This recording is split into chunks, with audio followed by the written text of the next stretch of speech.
right in the middle of the United States is a quiet little town called Millstadt, Illinois. Millstadt is home to about 4,000 people, and had it not been for Ashley Reeves, only those 4,000 people and their friends and family would even know that Millstadt existed. In 2006, Ashley Reeves was a 17-year-old high school student who lived with her parents and her younger sister Casey in Millstadt. Ashley was an excellent student who, even though she was over a year from her high school graduation, she was already thinking about what colleges she wanted to go to.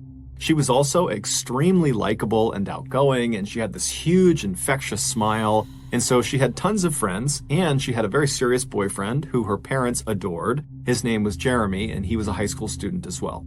On the morning of Thursday, April 27th of that year, Ashley got up, and like every other morning, she got ready for school alongside her sister Casey. And then right before Ashley stepped out to head off to school, she told her parents that after school, she had a job interview on the other side of town. And then after her interview, her plan was to play basketball with some friends, and then she'd be home. And so her parents said, okay, well, hey, good luck with your job interview, and just make sure you're home before 10:30 p.m.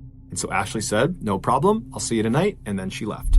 That afternoon, after school, Ashley made her way to Jeremy's locker, and when she got to him, Jeremy handed her his keys to his car. He had an SUV, and he was lending it to her for the day so she could go to the interview and then go play basketball. And so Ashley took the keys, she thanked him, she gave him a hug, and then she turned and she walked down the hallway where she met up with her sister Casey at her locker. And then the two girls left the school, they went out to the student parking lot, they found Jeremy's SUV, they hopped inside, and then Ashley began driving them back to their house. When they got there, Casey hopped out of the car, she said bye to Ashley, and then Ashley left their house and she began driving to Fairview Heights, which was a town about 15 miles away where her interview was going to be. Several hours later, around 10 p.m., Ashley's parents had not heard from their daughter, and it was getting close to her curfew, and so they asked Casey if she had spoken with Ashley, and, did she know how her interview went? Did she know when she was going to be home? But Casey would tell them, actually, no, I haven't talked to Ashley since she dropped me off from school. And so Ashley's parents said, okay, no big deal, and they called Ashley, but Ashley didn't pick up. So they sent her a series of text messages, but after a couple of minutes of not getting any response, they decided to just call her boyfriend Jeremy to see if maybe he knew what was going on with Ashley. But when they spoke to Jeremy, he would say that, I haven't spoken with Ashley since I gave her the keys to my SUV, and I've actually been trying to talk to her all day. I've been calling her and texting her, but I still haven't heard back. And so at this point, Ashley's parents were starting to get really worried. And so after hanging up with Jeremy, they began calling other friends of Ashley's to see if maybe they had spoken to her and knew what was going on. But all of her friends that they spoke to all had the same story. We haven't talked to her since the end of school, and she's not returning our calls or texts. And so Ashley's mother, she just sensed that something was terribly wrong. And so without any hesitation, she just called the police. Now, the police in this town were used to getting calls every now and again from parents whose teenage child had run off and they were concerned about them, but virtually every time the police investigated, they would find the teenager had just kind of been blowing off their friends and family, and they would pop up maybe a couple hours later totally unharmed. But the Millstadt police would later remark when they heard Ashley's mother's voice over the phone, the fear in her voice was so pronounced, it immediately pushed the police department to take this case very seriously. And so that night, right after this phone call, the Millstadt Police Department went out in force to try to locate Jeremy's SUV, the car that Ashley had been driving around that day. And the first place they went to look for this car was Latterman Park, which is this very popular public park that has a really popular basketball court that lots of teenagers would go to all the time, and Ashley was known to frequent that park. And this park was located about halfway between Fairview Heights, where her interview was, and Millstadt, where she lived. And so they go to Latterman Park, and right away, sitting in the parking lot, they find Jeremy's SUV. But Ashley is not in the car, she's nowhere near the car, and when they searched the car, there was nothing of significance inside of it. There was just some of Ashley's clothes lying around. The police would spend all night and well into the morning combing Latterman Park looking for any sign of Ashley, but there wasn't one. And so as the sun came up and the police were nowhere closer to finding this girl, they began to suspect that, perhaps foul play was involved. And so the first person they hauled in for questioning was Ashley's boyfriend, Jeremy. But as soon as he sat in the interrogation room, he demonstrated a real concern for Ashley. He had a rock-solid alibi, and he basically was an open book. And so they quickly ruled him out as a suspect. And then the police basically began hauling in all of Ashley's friends and acquaintances and family members, basically anybody that knew her. They were bringing them into the station to find out if they knew anything that could help them figure out where Ashley was. And more specifically, the police were really looking to see if any of these people were hiding something. And sure enough, a few of the friends that were brought in were. According to a few of Ashley's closest friends, Ashley was in not one, but two romantic relationships. One was the public relationship she had with Jeremy, and the other was a secret relationship that was actually illegal. In order to hide this forbidden second relationship, Ashley would tell her family and her friends that she was going to the park to play basketball, when in reality, she was going to the park to meet up with this secret second partner. And the day before, when Ashley went missing, her friends told police that that was the exact reason she was going to Latterman Park. The police got the name of this secret person from Ashley's friends. His name was Sam Shelton, and the police tracked him down. When they found him, he was at a baseball practice, but the police didn't care. They marched right onto the baseball diamond, and they grabbed Sam and they brought him back to the police station. And then when he got there, they sat him down in the interrogation room, and he's still wearing his baseball uniform, and they ask him about his relationship with Ashley. And he immediately denies it and says he does not have a relationship with Ashley. He's got no idea why he's here. But pretty quickly, after a few questions, Sam's answers became inconsistent. And so the police just ratcheted up the pressure on him. And then finally, after 12 hours of questioning, the interrogator brings up Sam's mother and his grandmother. And he says to Sam, how would they feel if they knew you were lying to the police right now? And this just broke Sam. And so he cracked. Now, at this point, the police were already expecting the worst when it came to Ashley, but they were not ready for just how brutal Sam's confession would be about what exactly he did to her.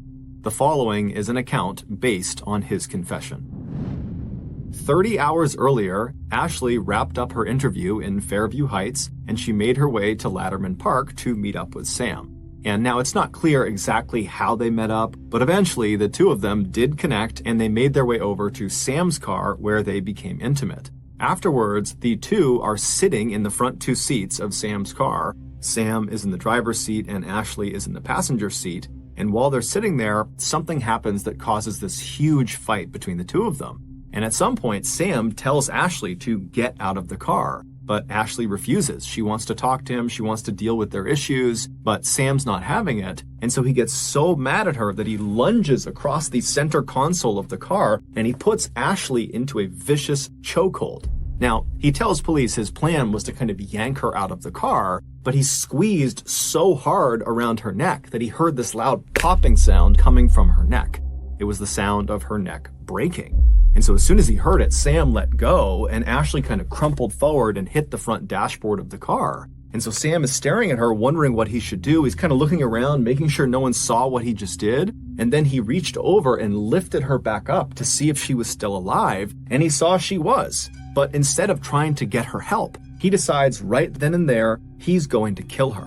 And so he reaches over and he begins choking her. But after several minutes of throttling her, she just wouldn't die. And so Sam pulled his belt off of his waist and he wrapped it around Ashley's neck. And then he began pulling. But he would tell police he couldn't stand looking at Ashley's face while he did this. He said she was staring right at him, her tongue was coming out of her mouth, she was frothing, and her face was turning this ghastly shade of gray-blue. And so at some point, when she still hadn't died, he released the belt from around her neck, and he turned her body so she was facing the window away from him, and then he repositioned the belt on her neck, and then he put his foot on her back to use as leverage, and then he pulled as hard as he possibly could on her throat for quite a while until the belt actually broke around her neck.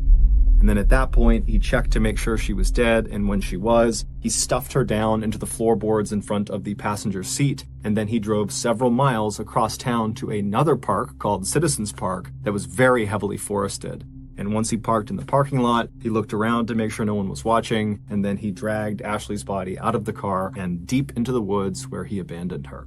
It would turn out Ashley was far from the only teenage girl who found Sam Shelton attractive. Many teenage girls in the area thought he was the perfect catch. He was smart, he was handsome, and he had these beautiful, striking blue eyes that you couldn't help but just stare at. However, there was something unique about Sam that made him fundamentally different than all the other guys at their schools. Sam was not a student. He was a 27-year-old middle school teacher in Millstadt, and he also was the high school baseball coach. He had never been Ashley's teacher directly. However, years earlier when she was in middle school, he had begun grooming her for exploitation. And so fast forward to 2006 when she was 17, he had effectively manipulated her into believing she was in this romantic relationship with him, when in reality, he was just using his position of power to abuse her. In addition to being a school teacher, Sam was also an aspiring pro wrestler. He would often compete in local showcases under the nickname The Teacher. While Sam was probably nowhere near good enough to actually become a professional wrestler like you would see on TV, he was extremely strong and really knew how to do a chokehold. And so when he attacked Ashley and put her in that vicious chokehold, she had no chance at escaping. She was completely doomed. Shortly after his confession, Sam would tell the police that he would take them out into the forest of Citizens Park to try to find Ashley's body. But when they got there, it was late, it had been raining for several hours, and Sam right away acted like he couldn't figure out exactly where he had left her. And so the police were actually starting to think, is he lying to us? Is this whole thing just kind of made up? Did he really attack her? Is she really out here? But after about 30 minutes of the police and Sam kind of trudging around the thick forest, one of the officers suddenly sees something on the ground. He raises his flashlight, and there in a clearing is Ashley's body. And so the police and Sam, they walk over to her, and they're standing above her ruined body. Her neck is totally bent at a grotesque angle. She's covered in bugs. But as they're standing there and they're watching her, her chest suddenly starts to move. She wasn't dead. She had been left for dead, and she had been out in the woods with a broken neck for 30 hours in the freezing cold and the rain. She only had a t-shirt and some pants on, but she was alive. And so moments later, the paramedics, they come rushing into the forest, they pick her up really gently, they bring her out, and they rush her to the hospital where she'd be put into a medically induced coma. The doctors would tell her family that, unfortunately, her injuries were just too serious, and we don't expect her to ever wake up again. But miraculously, she would. Now, she would have to relearn how to walk and talk and eat and drink, but she would do all of those things, and today she is 32 years old, she is happily married, she has 2 kids of her own, and by and large, she leads a very happy, normal life. As for Sam Shelton, he was sentenced to 20 years in prison for attempted murder, and he's still in prison today. However, he is up for parole in 2024.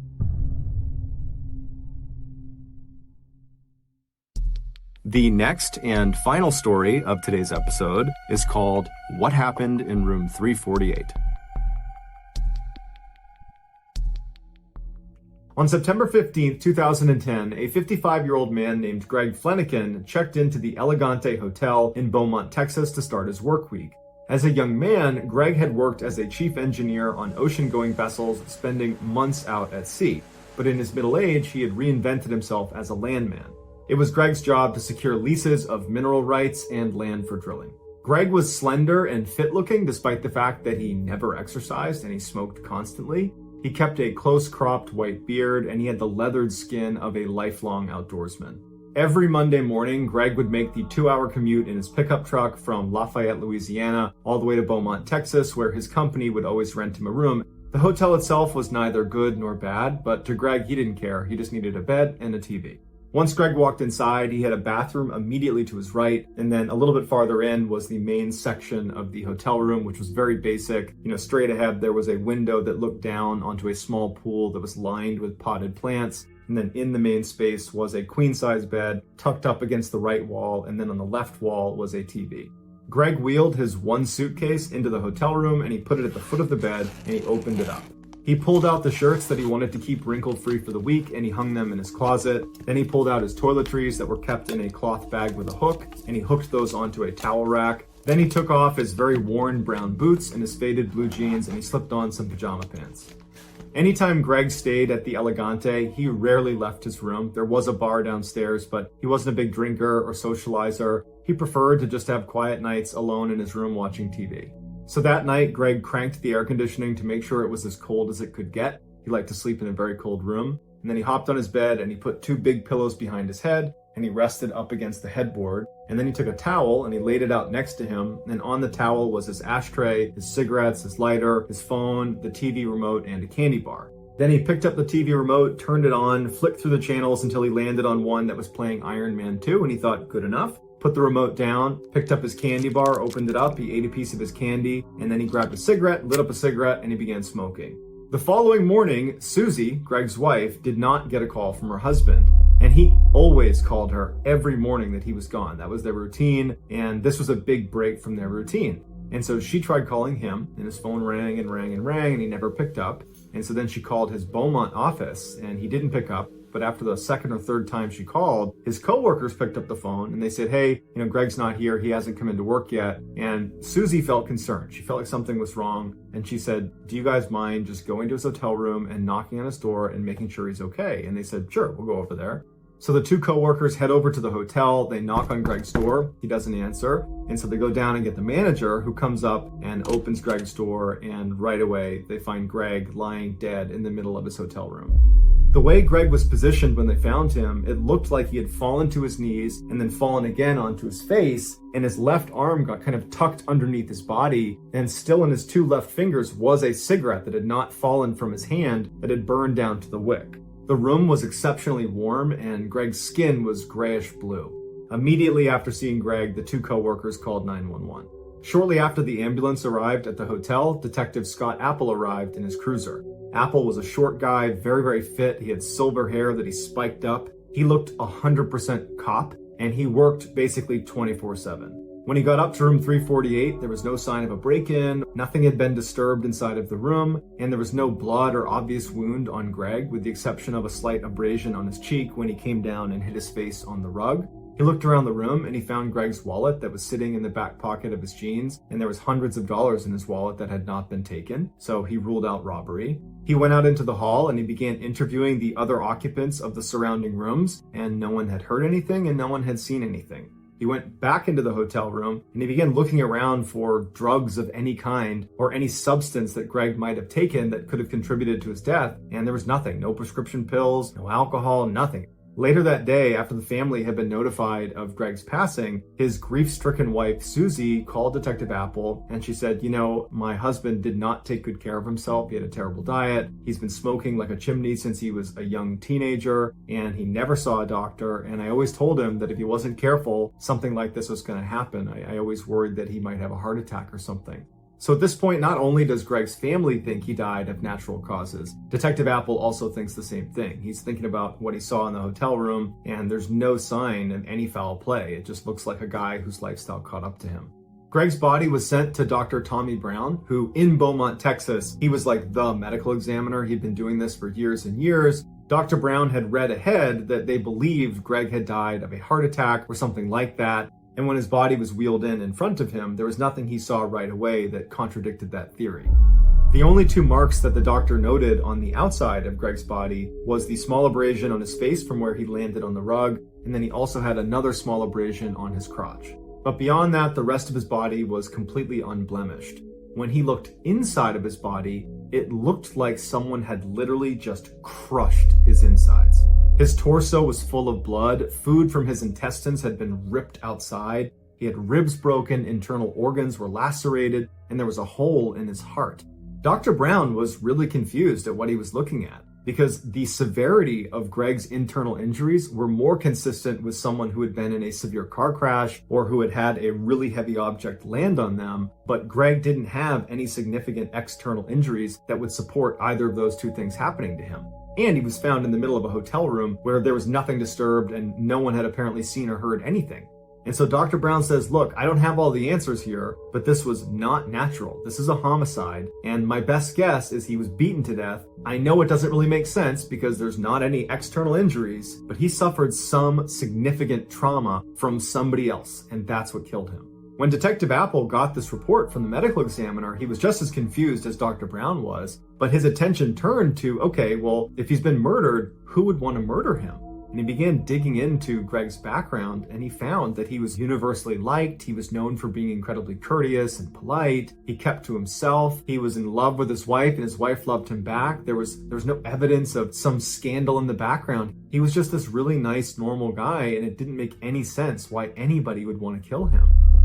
After a few months of getting nowhere, and in reality, he hadn't really even gotten started because there wasn't any good starting point. The only thing he could find that was odd about the crime scene was that the room was particularly warm when they walked inside, which was not in keeping with how Greg would have kept the room. But that doesn't explain why his insides were crushed. And so he's gotten nowhere, and then he makes a discovery. He found in the hotel's maintenance logs on the night Greg died, he had been making popcorn in his microwave and managed to blow a fuse.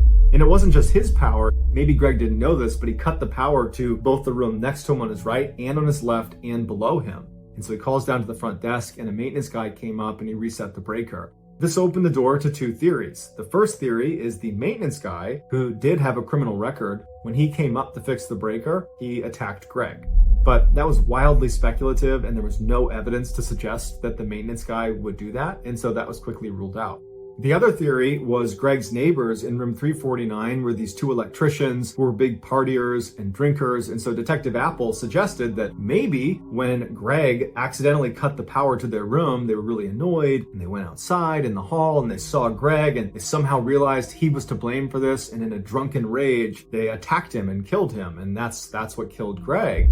And even though it was a stretch, it was the closest thing to a motive Detective Apple had found in anyone. And so Detective Apple put on a hidden camera and he went and interviewed these two electricians that were still staying in room 349. And he said when he spoke to them, they were very forthcoming. They seemed very honest. They were appropriately curious about what happened to Greg. And all they said was, look, we had no interaction with him. We did hear him coughing when we came back from the bar. We were at the bar that night, but honestly, that's the extent of our interaction with him. The electricians offered up their cell phone numbers, their email addresses, and said, anything you need from us, we'd be happy to help. We're really sorry this happened. At this point, Detective Apple is back to square one. No one knows what happened to this guy. The one big lead he had, the maintenance records, proved to be a total dead end. And so unfortunately, this case went cold. 7 months after Greg's death, where there had been absolutely no traction on figuring out what happened to him, Susie, Greg's wife, decided she wanted to hire a private investigator. And her friend suggested she call Ken Brennan, who was a famous private detective who was well known for being able to solve really complex cases. And so on a whim, Susie calls Ken Brennan, not expecting to get through to him, thinking he's probably super busy and has other cases because he's on TV and he's this really famous guy. But he picked up the phone and he was like, hey, how can I help you? And Susie couldn't believe it. She had a chance to tell him about what happened to her husband. And Ken said he was really interested and that he would take on the case. Ken was a former Long Island cop and he was a DEA special agent. He spoke with a really thick New York City accent and he wore t-shirts that were a little bit too small to show off his muscles, and he usually had a big gaudy gold chain on. Once Ken agreed to take on this case, he flew right to Lafayette, Louisiana, where Susie lived, and he sat down and he asked her a lot of really difficult questions about their marriage, about whether she thought he might be cheating on her, if he had like a secret life she didn't know about. And after feeling satisfied that all those avenues had been explored and were not going to lead to the answer, he said, okay, well, can you tell me anything about the crime scene that stood out to you? Is there anything about it that seems off? And Susie said, yeah. Greg always kept the air conditioning on very cold at night. He never slept in a room that wasn't freezing cold. And so I thought it was really odd when his coworkers discovered him that the air conditioning was off and it was really hot inside of the room. That's incredibly unlike Greg for his air conditioning to be off. Ken made a note of this, and then he left Lafayette and he went to Beaumont, Texas to meet up with Detective Apple. And Detective Apple and he actually got along really well. They agreed to work together on this case because Detective Apple feels like he's reached a dead end anyways. Apple brought Ken to the crime scene, he showed him the hotel room, and then afterwards he turned over all of the documents he had on the case, from the autopsy report to the photographs to anything he'd collected over the 7 months he'd been working on it. So that night, Ken diligently looks through all of the documentation, all of the photos, and the next day when he goes into Apple's office, he says to him, I think I figured it out. And Apple's like, oh really, you figured it out one day after being here? And Ken's like, no, seriously, I think I figured it out. I have to confirm something with his wife, but I think I have a theory. And so Ken calls Susie right in front of Apple, and when Susie picks up, Ken's like, hey, did your husband ever smoke with his left hand or did he smoke with his right hand? And Susie said, oh no, he only smoked with his right hand. And Ken goes, thank you very much. He hangs up and he goes, Apple, I got it. And so Apple's like, okay, what's your theory? And Ken says, okay, so I spoke to Susie and she told me it was very strange that his room was not air conditioned when they discovered his body, because Greg was known for always turning on the air conditioning to as cold as it can get, especially at night when he went to bed. And so when his power went out the night before, his air conditioning would have gone out. And so the maintenance guy comes up, turns the power back on, but it doesn't trigger the air conditioning to turn back on. The room is still cold from having been air conditioned all evening to that point. And so the TV is back on, and so perhaps Greg turns and just starts watching TV. Because the room feels air conditioned, he hasn't realized that he hasn't turned the air conditioning back on again. Now, this is Beaumont in the summer, so it's going to get really hot in his room really quickly, and as soon as it starts to warm up in there, he's going to realize, oh, I didn't turn the AC back on, and he would go over and turn it on again. And so because the air conditioning wasn't on, and we know that the power was restored at 8:30, then he must have died after the power was on, but before it got warm enough in the room for him to recognize he did not turn the AC on, which means he would have died somewhere between 8:30 and 9 p.m. at night. And so Apple's like, wow, that's pretty impressive, except that doesn't really help us figure out how he died or who killed him. And Ken puts his hand up and he says, I know, I'm just building the whole picture here. Okay, so we have him dying between 8:30 and 9, and I don't think he was beaten to death. I think a lot of people want that to be what killed him because it's kind of the only thing that might make sense, but I say it definitely doesn't make sense because of the cigarette. Now, we found that cigarette in his left hand, and I talked to his wife, and she said he only smokes in his right hand. And so what I think happened is the power came back on at about 8:30, which is what the report says. The TV turns back on. Greg doesn't turn the air conditioning back on. He sits on his bed. He's watching TV. He lights up a cigarette and he's smoking with his right hand. And then something happens to him, which I'll get into my theories on that. And he jumps off the bed and he starts making his way to the door to get help. And he transfers the cigarette from his right hand to his left hand so he can use his right hand to turn the doorknob and open the door to safety. But he doesn't make it. He falls to his knees and he falls to the ground and his cigarette's still in his fingers and he dies. And Apple's like, you know what? That's pretty good. It makes a lot of sense. But the crucial missing piece here is, well, what was the trauma he suffered that caused him to jump from his bed and run to the door and then ultimately die? Ken's like, I got a theory on that too, but I got to be in the hotel room to see if it's true. So Apple and Ken go back to the hotel room. When they get there, Ken goes inside and he starts walking around, looking at the ceiling, the wall, the ground. And then finally he stops when he's looking back towards the front door leading back into the hall. And he points at the wall and he says, there. And Apple looks at what he's pointing at, and it looks like there had been some patchwork on the wall in the same spot where the doorknob, when it swings open, would hit the wall. And so Apple's looking at it and he's like, that's just from the doorknob. And so Ken takes the door and he opens it all the way to where the doorknob is pressed against the wall, and it's to the right of this patchwork, meaning this patchwork is not connected to the doorknob. Apple was confused and was about to ask questions, and Ken was like on a roll, and he said, hold on, and he goes outside. He goes next door to room 349. They go inside, and Apple walks in the room and he's watching Ken do his work, and Ken's rubbing his hands all over the wall, and eventually he stops and he looks up at Apple and he takes his finger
pushes on one spot in the wall as Apple is watching, and his finger goes right in. And what he pushed on was this little chunk of toothpaste that had been wedged in this little tiny hole in the wall, and he pushed it through.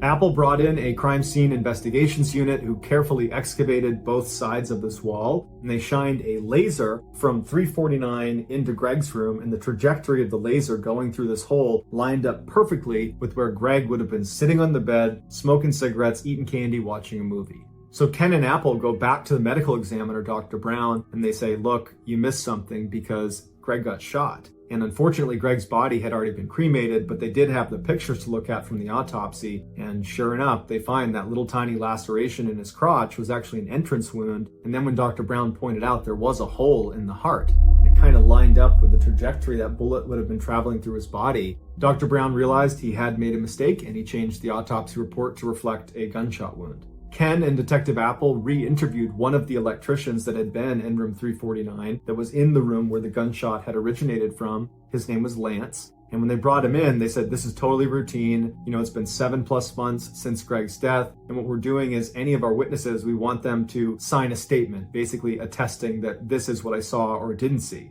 And so they had prepared a statement that basically lined up with the first thing he had told police, which was, I didn't hear anything, I didn't see anything. And they said, is there anything you want to change about your story? Or is this exactly what you saw and heard? And Lance said, yeah, that's exactly, I don't know anything. I wish I knew more, I'm sorry. And like, all right, well then can you sign this document saying that you don't know anything and you didn't see anything? And he said, yeah. He signs the document, and then Ken's like, all right, gotcha, because we know a gunshot was fired from your room and that's what killed Greg. And so you need to tell me who shot the gun. Otherwise, I'm taking you to jail for submitting a false police report. At this point, Lance crumbles and the truth comes out. And he said that he and the other electrician in the room with him, whose name was Muller, they were goofing around and drinking that night. And Muller went out and got his pistol from his car and he brought it in. And he was goofing around with it. And Lance was saying that he was trying to get him to stop doing that, but he kept goofing around with the gun. And at one point, he aimed the gun at Lance, and Lance kind of batted it away from him. He dropped the gun, it landed, and it went off. And they saw where the bullet hole was. They saw it was into Greg's room, and they both froze and they listened to see if anybody had reacted to this gunshot. And he said they didn't hear anything for a long time, and that made them believe that no one was in the other room, that no one was in Greg's room, and that they were in the clear. And so they left and went to the bar. They didn't even think to check on whoever was in that room. And when they came back, they said they heard Greg coughing in his room, and that further confirmed that he must not have been in there when they fired the shot, and he's totally fine, and they are totally in the clear. The next day, Lance said when they saw his body being taken out, at first they did think, oh my goodness, this is us. We did this. But they overheard Detective Apple walking around interviewing people saying out loud that, yeah, we think this is natural causes. Yep, looks like a heart attack. This is probably nothing. I'm sure it's nothing. And they were like, oh, phew, it's not us. And so they actually believed it was just a coincidence that on the same day they're firing a rogue bullet into Greg's room, that Greg had a heart attack and died separately. But Lance would say that somewhere in the back of both of their minds, they knew they probably had something to do with it. And so they covered their tracks, and they put toothpaste in the wall to cover up the hole, and they hid the gun, and they intentionally kept information from the police. And so ultimately Muller, the owner of the gun, the one who really instigated that night, waving the gun around, and the one who actually dropped the gun, he was charged with manslaughter and was given 10 years in prison. Thank you for listening to the MrBallen podcast. If you got something out of this episode and you haven't done this already, please offer to get the 5-star review button's car detailed. But as soon as they give you the keys, simply fill their car with an angry pack of Asian murder hornets. Also, please subscribe to the MrBallen podcast on Spotify, Apple Podcasts, Amazon, Google, and anywhere else you get your podcasts. This podcast airs every Monday and